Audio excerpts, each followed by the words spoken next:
নমস্কার, হেলথলাইনে সবাইকে স্বাগত জানাই। হেলথলাইন মানে আমরা সবাই জানি, আপনারা সবাই জানেন যে হেলথলাইন মানে আমরা কিভাবে সুস্বাস্থ্যে পরিণত করব আমাদের এই স্বাস্থ্যকে, তার একটা দিশা দেখানোর মাধ্যম এই হেলথলাইন। বিভিন্ন রকম বিষয় আমরা আলোচনা তো করি, কিন্তু এমন কিছু বিষয় আছে যেই বিষয়টা হয়তো আলোচনার মাধ্যমে খুব কম উঠে আসে।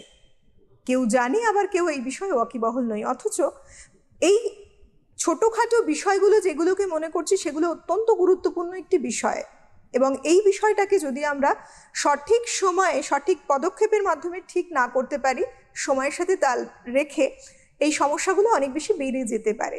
আজকে একটা বিষয় নিয়ে আমরা আলোচনা করব, যে বিষয়টা হয়তো অনেকেরই অজানা, কারণ বেশ কিছু জিনিস রয়েছে, এমন টার্মসগুলো খুব কম ইউজ হয়, আমরা বুঝতে পারি না। অথচ দেখা যাচ্ছে দিনে দিনে আমাদের শরীরের ক্ষমতা কমে যাচ্ছে বয়সের সাথে সাথে, কিন্তু আমরা কারণটা বুঝতে পারছি না। হয়তো ভাবছেন আপনারা যাদের একটু বয়স বাড়ছে যে না, এটা তো স্বাভাবিক বয়সের সাথে সাথে, কিন্তু আদতে কি এটা বয়সজনিত কারণেই ঘটছে, না অন্য কোনো কারণ রয়েছে, না অন্য কোনো ডিজিজ কন্ডিশনও রয়েছে আপনার শরীরে? এই বিষয়টাকে একটু বুঝে নেওয়া দরকার। সেই কারণে আজকে হেলথলাইনে এমন একটি বিষয়কে আমরা বেছে নিয়েছি।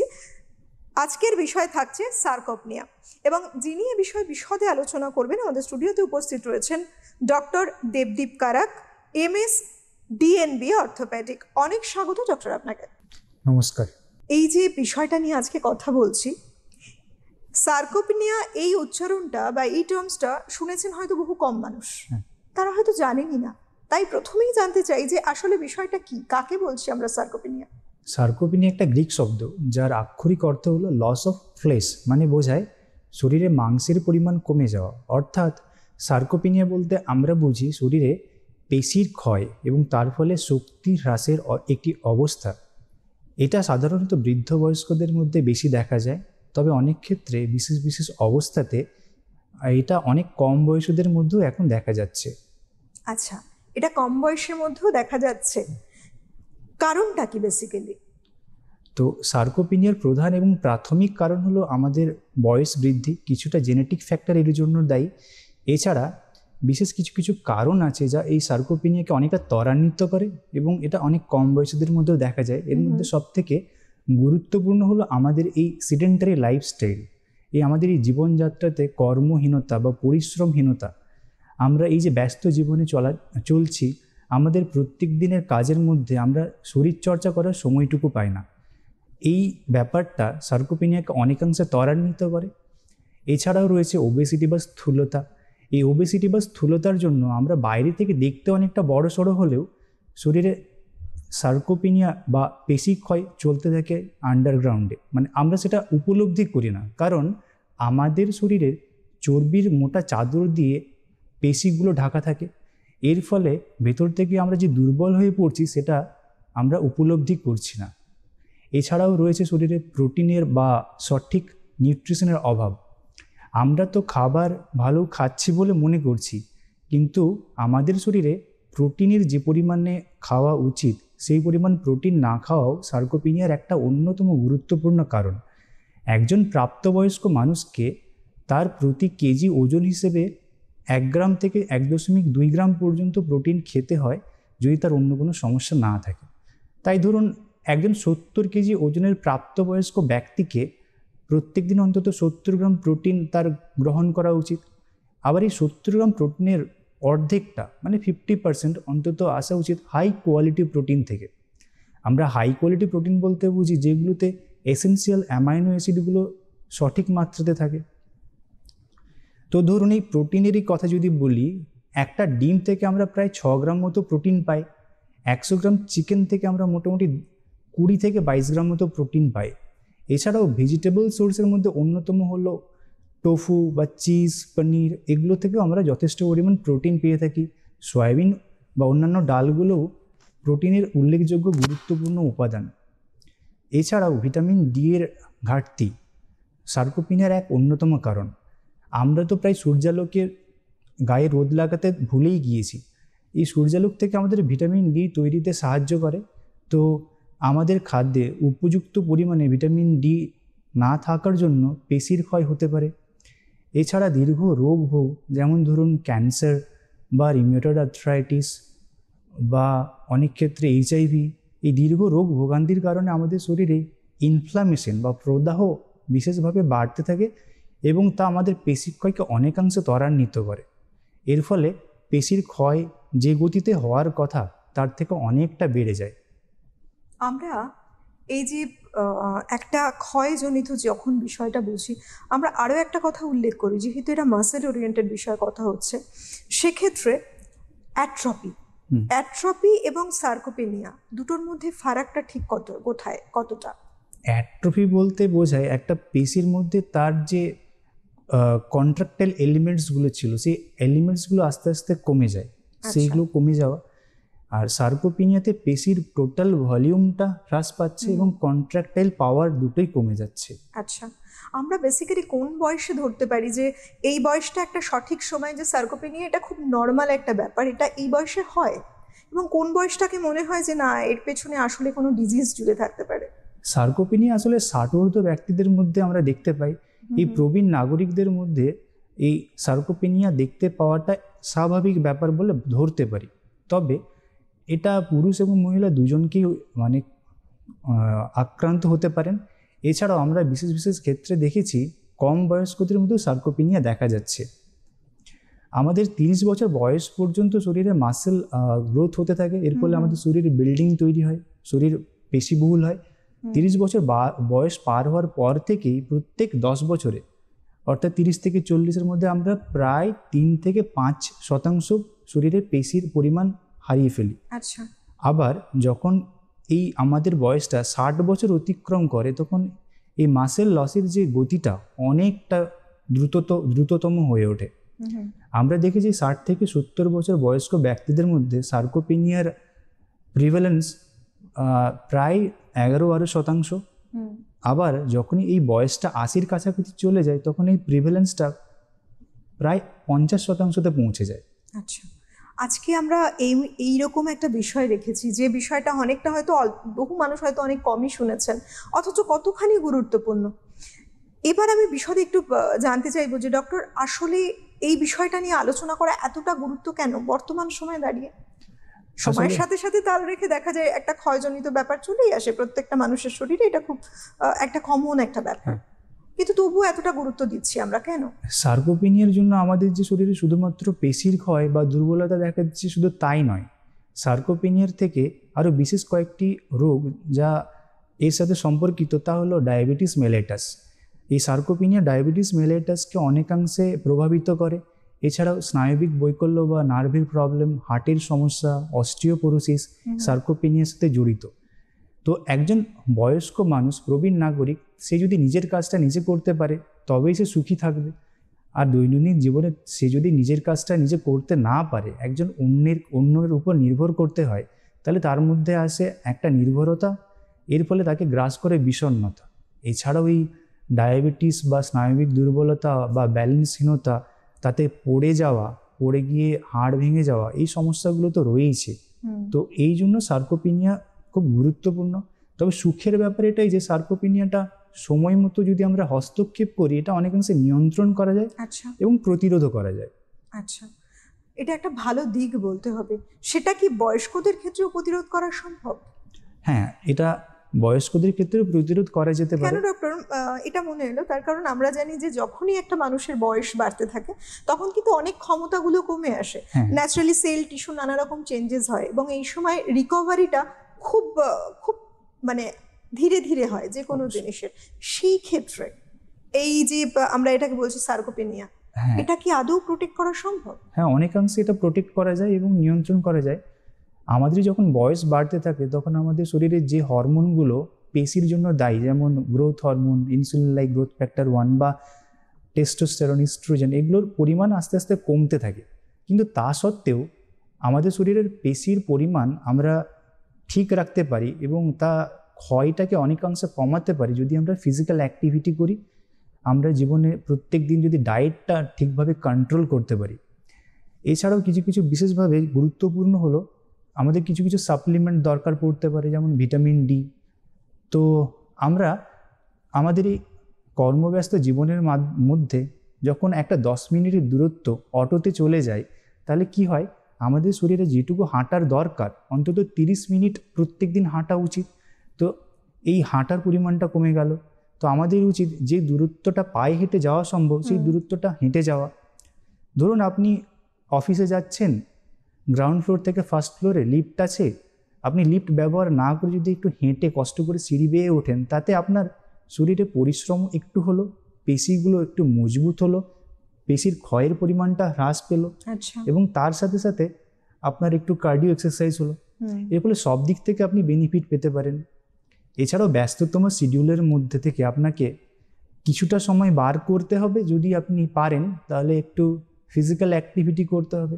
এক্ষেত্রে আপনি ফিজিক্যাল থেরাপির মধ্যে স্ট্রেংথ ট্রেনিং বা রেজিস্ট্যান্স ট্রেনিংয়ের মাধ্যমে পেশির পরিমাণকে বাড়াতে পারেন। হ্যাঁ, আর তাছাড়াও ডায়েটের মধ্যে প্রোটিনের পরিমাণ ঠিক রাখতে হবে। প্রত্যেক দিন ভিটামিনের পরিমাণ, ভিটামিন ডি এর যে ডেলি রিকোয়ারমেন্ট 800 থেকে 1000 ইন্টারন্যাশনাল ইউনিট, তা আপনাকে গ্রহণ করতে হবে। কিছু কিছু ট্রেস এলিমেন্ট যেমন সেলিনিয়াম, ম্যাগনেসিয়াম বা কিছু কিছু ক্ষেত্রে ক্যালসিয়ামের সাপ্লিমেন্টেশন দরকার পড়লে এগুলো নিতে হবে। ডক্টর, এই জায়গায় না একটা খুব ইন্টারেস্টিং বিষয়, যে মানুষ যদি বুঝতে পারেন যে আমার এই সমস্যাটা হচ্ছে, তখন কিন্তু তিনি ব্যবস্থা নিতে পারেন, তখন তিনি স্টেপ নিতে পারেন। কিন্তু মানুষ তো বুঝতে যতক্ষণ না পারছেন, ন্যাচারালি মনে করছে বিভিন্ন মানুষ যে এখন যেরকম সময় একটু উইক লাগছে বা একটু শরীরটা ঠিক লাগছে না, তারা কিন্তু চট করে ওটা মাথায় আসে না তাদের, যে ওটা একটা অন্য কিছু হতে পারে, মানে সার্কোপেনিয়ার মতো কিছু যে হতে পারে। কি কি লক্ষণ দেখে বুঝবেন তারা যে ইন কেস অফ দ্যাট এই জায়গাগুলো যখন রয়েছে, এই প্রবলেমগুলো হচ্ছে, মানে এটা একটা সার্কোপেনিয়া হতে পারে? তো সার্কোপেনিয়া রোগের প্রধান এবং প্রাথমিক উপসর্গ হলো শরীরে পেশির শক্তি কমে যাওয়া। তার ফলে আপনার কিছুটা দুর্বলতা তো দেখা দেবে, তার সাথে সাথে দেখা দেবে আপনি দীর্ঘক্ষণ আগে কাজ করতে পারতেন, এখন দীর্ঘক্ষণ কাজ করার ক্ষমতাটা কমে যাচ্ছে, আপনার সিঁড়িতে উঠতে অনেকটা কষ্ট হচ্ছে, মেরুদণ্ডের আশেপাশের মাসেলগুলো দুর্বল হয়ে যাওয়ার জন্য আপনার ব্যালেন্সের কিছু ক্ষেত্রে সমস্যা দেখা দিতে পারে। আপনি শেষ অবস্থাতে দেখতে পাবেন যে হাতের বা পায়ের পেশিগুলো ক্ষীণ বা পাতলা হয়ে যাচ্ছে। তো এই জিনিসগুলো যখন আপনার বয়স বাড়ার সাথে সাথে হতে থাকবে এবং আপনি নিজের দৈনন্দিন জীবনের নিজের কাজটুকু করতে কষ্ট পাবেন, তখন আপনাকে এই সার্কোপেনিয়ার কথাটা মাথায় রাখা উচিত। আচ্ছা, আমাদের বর্তমান সময় দাঁড়িয়ে কিন্তু খুব গুরুত্ব দেওয়া হয় এক্সারসাইজে বেসিক্যালি। সাধারণত কি কি ধরনের এক্সারসাইজ করলে একটি মানুষের সেই মাসেল স্ট্রেংথটা বা ভলিউমটা পেতে পারেন? ন্যাচারালি যারা আমাদের এই অনুষ্ঠান দেখছেন, এই অনুষ্ঠানের মধ্যে দিয়ে কিছুটা অন্তত বেসিক গাইডলাইনটা পেলে খুব স্বাভাবিকভাবে সুবিধেও হয়। আমাদের এই ব্যস্ত জীবনের মধ্যে একটু সিডেন্টারি লাইফস্টাইলটাকে বদলে একটু কর্মমুখর জীবনের দিকে এগিয়ে যেতে হবে, যেখানে আমরা একটু পরিশ্রমের দিকে নজর দেব।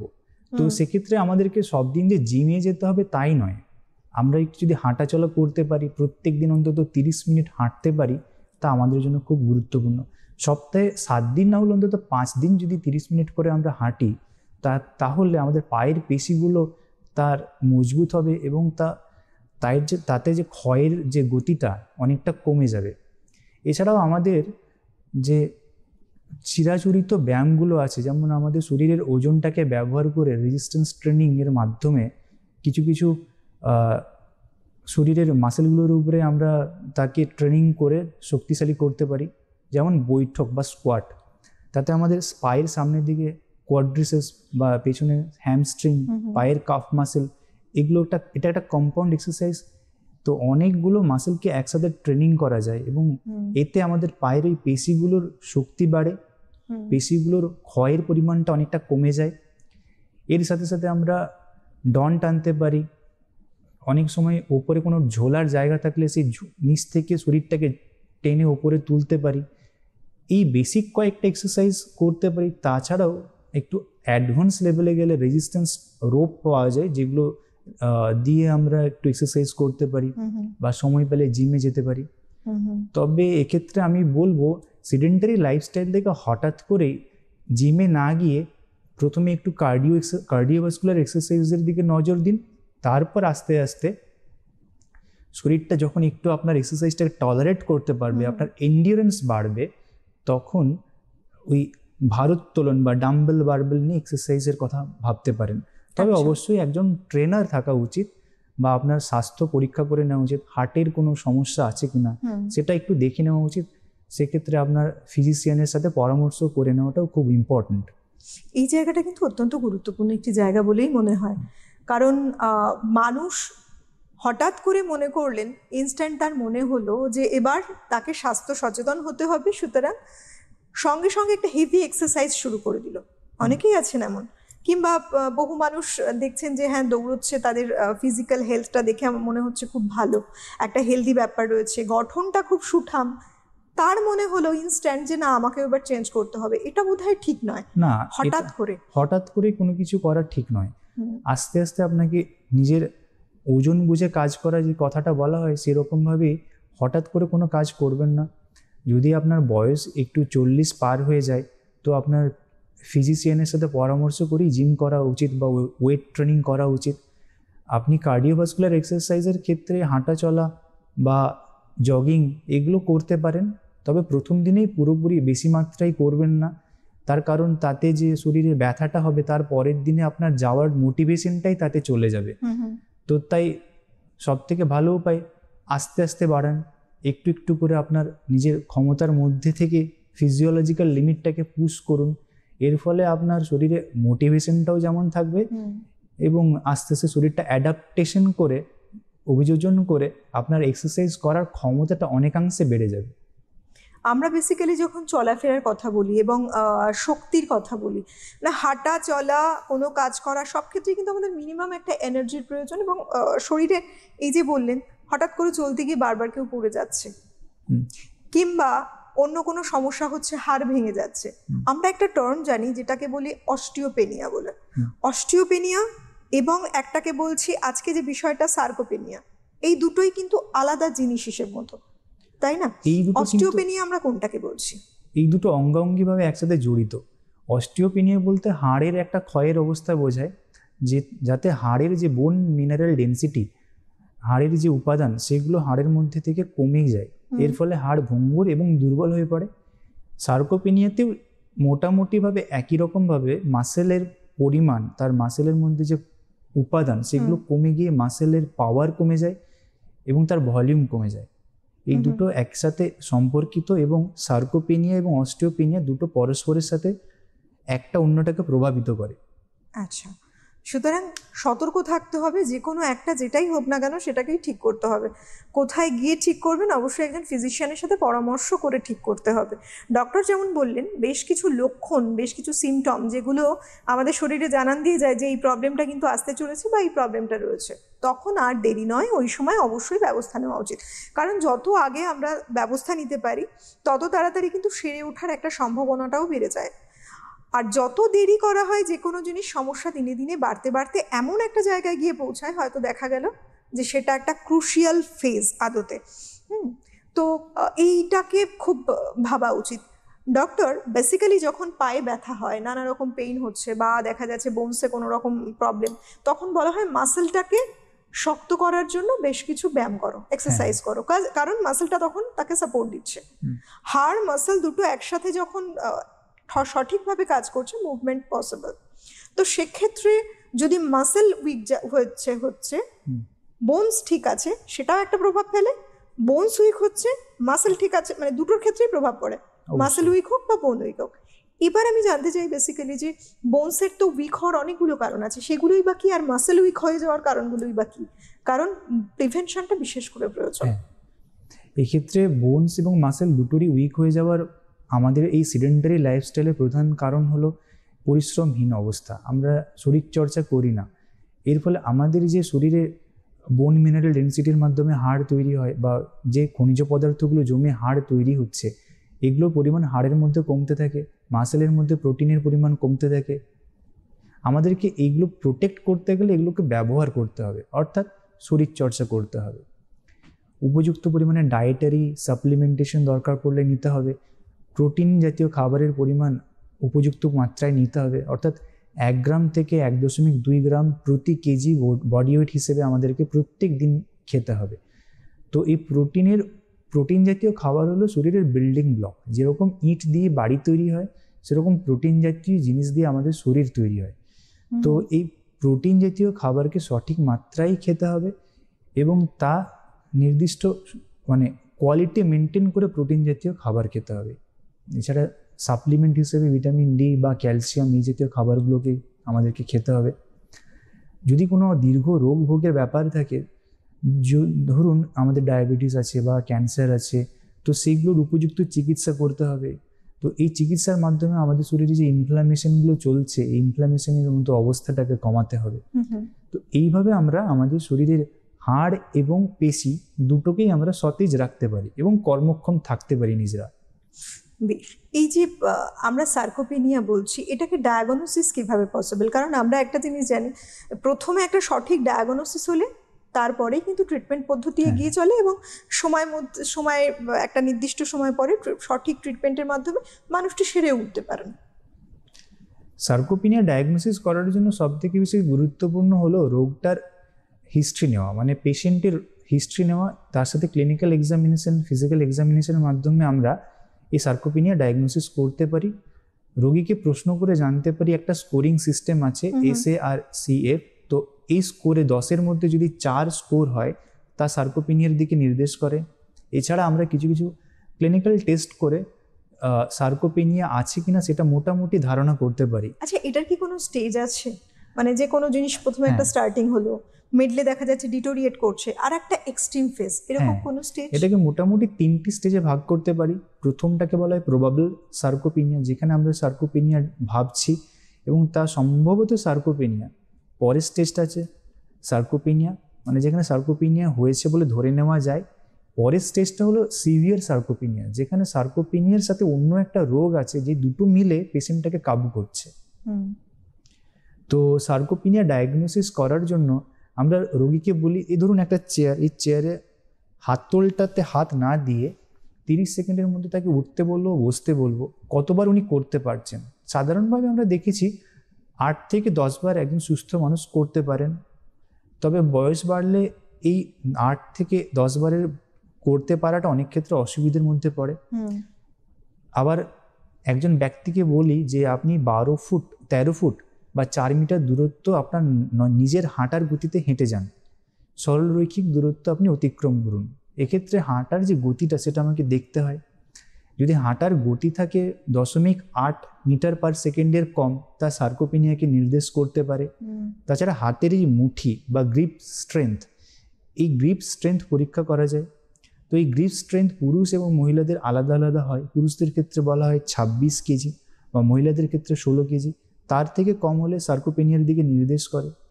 এই ছাড়াও আমাদের শরীরে মাসেলগুলো কেমন অবস্থাতে আছে তার গুণগত মান বা পরিমাণগত মান যাচাই করার জন্য MRI করা যেতে পারে, বা সবসময় এটা করা হয় না। এছাড়াও CT scan, DEXA scan, bio electrical impedance analysis, এই বিশেষ কয়েকটি পরীক্ষা করতে পারি।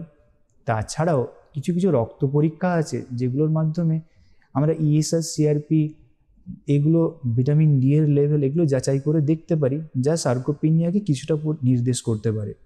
আচ্ছা, প্রথমে ডায়াগনোসিস হয়ে গেল, এরপরেই যেটা আসে সেটা হচ্ছে ট্রিটমেন্ট পদ্ধতি। বেসিক্যালি আদতে কি একটা মানুষ দেখা গেল একটা কন্ডিশনে এমন চলে এসেছে, হয়তো অনেক দিন ধরে এই সার্কোপেনিয়া রয়েছে, তার কোন স্টেজ থেকে ঠিক রিকভারি পসিবল? আদৌ কি পসিবল?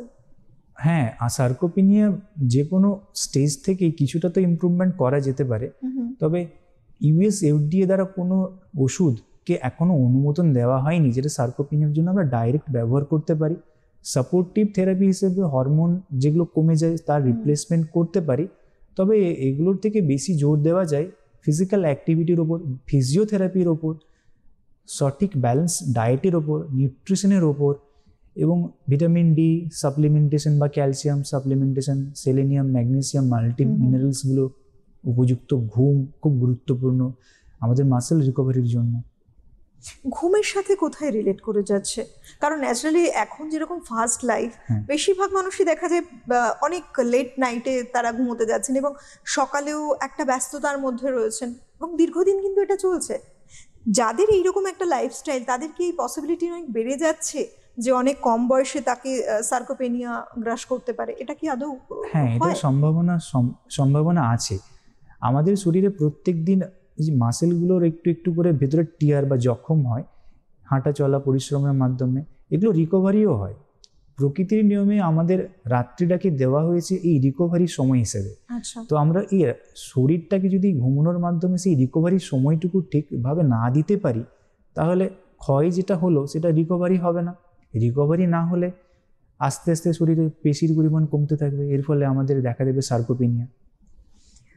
সব থেকে গুরুত্ব হচ্ছে যে সমস্যা আছে, সমাধানও রয়েছে, কিন্তু মানুষের পক্ষে বোঝাটা খুবই একটা গুরুত্বপূর্ণ জায়গা, যে সঠিক সময়ে যদি গুরুত্ব দিয়ে সঠিক জিনিসটাকে বুঝতে পারছেন, তাড়াতাড়ি ঠিক হয়ে যাবেন। তো ন্যাচারালি ডক্টর, আপনি কি কি সাজেস্ট করবেন যে একটি মানুষ সকাল থেকে কিভাবে তার লাইফস্টাইল লিড করবেন, আর তার সাথে সাথে ঠিক কি কি খাবার খাবেন যাতে সার্কোপেনিয়া হবে না, মানে বা সম্ভাবনাটা অনেকটাই প্রতিরোধ করা সম্ভব? হ্যাঁ, প্রথমেই সকালটা শুরু করুন একটু ফিজিক্যাল অ্যাক্টিভিটির মধ্যে দিয়ে। একটু হাঁটাচলা করুন, যদি সম্ভব হয় বডি ওয়েট ট্রেনিং করুন, মানে আপনাদের ডন টানা, বৈঠক করা। যদি দিনে একটাই মাত্র এক্সারসাইজ করতে পারেন, তাহলে সেটা অন্তত স্কোয়াট বা বৈঠকটা অন্তত করুন। তো ডন, বৈঠক বা চিল আপ, এই তিনটে এক্সারসাইজ খুব বডি ওয়েট এক্সারসাইজের মধ্যে গুরুত্বপূর্ণ। প্ল্যাঙ্ক করতে পারেন। এক্সারসাইজ করার পর ডায়েটের উপরে মন দিন। ডায়েটের মধ্যে সবথেকে গুরুত্বপূর্ণ হলো আপনাকে প্রোটিনের পরিমাণটা দিনের হিসেব করে খাওয়া।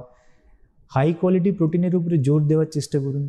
যদি অ্যানিম্যাল প্রোটিনের দিকে অসুবিধে থাকে, তাহলে ভেজ প্রোটিনের মধ্যে টোফু, সয়াবিন, এগুলোর উপরে গুরুত্ব দিন।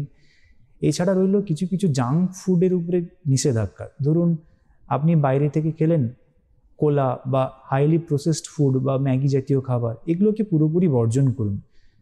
অত্যধিক পরিমাণে চিনি জাতীয় খাবার, এগুলোকে পুরোপুরি বর্জন করতে হবে। অ্যালকোহল, স্মোকিং, এগুলোকে বাদ দিতে হবে আমাদের ডেলি লাইফ থেকে। এছাড়া আমাদেরকে স্ট্রেস ফ্রি লাইফ কাটানোর জন্য চেষ্টা করতে হবে। যতটা পারুন হাঁটাচলা করুন, হাঁটাচলার মাধ্যমে ব্যস্ত থাকুন, তাহলেই আপনার মাসেলগুলো সতেজ থাকবে। এবং একটা 8 ঘন্টার নিশ্ছিদ্র ঘুম, অন্ততপক্ষে 7 ঘন্টা, আমাদের রিকভারির জন্য খুব গুরুত্বপূর্ণ। তার মানে হিসেব মতো এটাই দাঁড়ায় যে বিভিন্ন আলোচনা থেকে এই বিষয়টা উঠে এসেছে যে এখন ফাস্ট লাইফ লিড করতে গিয়ে মানুষ কিন্তু নানা রকম রোগের কবলে পড়ছেন, এবং তার মধ্যে সার্কোপেনিয়াও কিন্তু একটা, যেখানে আপনি একটু অনিয়ন্ত্রিত যদি জীবনযাপন করছেন, সেক্ষেত্রে এই সার্কোপেনিয়া হওয়ার সম্ভাবনা অনেক আর্লি স্টেজে অনেকটাই বেড়ে যেতে পারে। সুতরাং একটু সচেতন থাকতে হবে, সতর্ক থাকতে হবে। আপনাদের ভয় দেখানো নয়, বরং আপনাদের ভালো রাখার জন্য, সচেতন করার জন্য এইরকমই নানা রকম বিষয় নিয়ে আমরা আলোচনা করে থাকি। সুতরাং আজকে দেখতে দেখতে সময়টা একেবারে শেষের দিকেই আমরা এগিয়ে চলেছি। সবসময় একটাই কথা বলবো, নিজেরা সুস্থ থাকুন, ভালো থাকুন, আর তার জন্য অবশ্যই দেখতে থাকুন হেলথলাইন, কারণ এই অনুষ্ঠানে বিভিন্ন বিষয় নিয়ে আলোচনা হয় যেগুলো প্রত্যেকটি গুরুত্বপূর্ণ, প্রত্যেক দিনের জন্য গুরুত্বপূর্ণ। তাহলেই আমরা ভালো থাকতে পারবো, সচেতন হতে পারবো সঠিক সময়, কারণ সঠিক সময় ট্রিটমেন্টটাও তো প্রয়োজন, সেটাও বুঝতে হবে। আজকের মতো এই পর্যন্তই। অনেক ধন্যবাদ জানাবো ডক্টর আপনাকে, ধন্যবাদ জানাবো আপনাদের সবাইকে। নমস্কার। নমস্কার।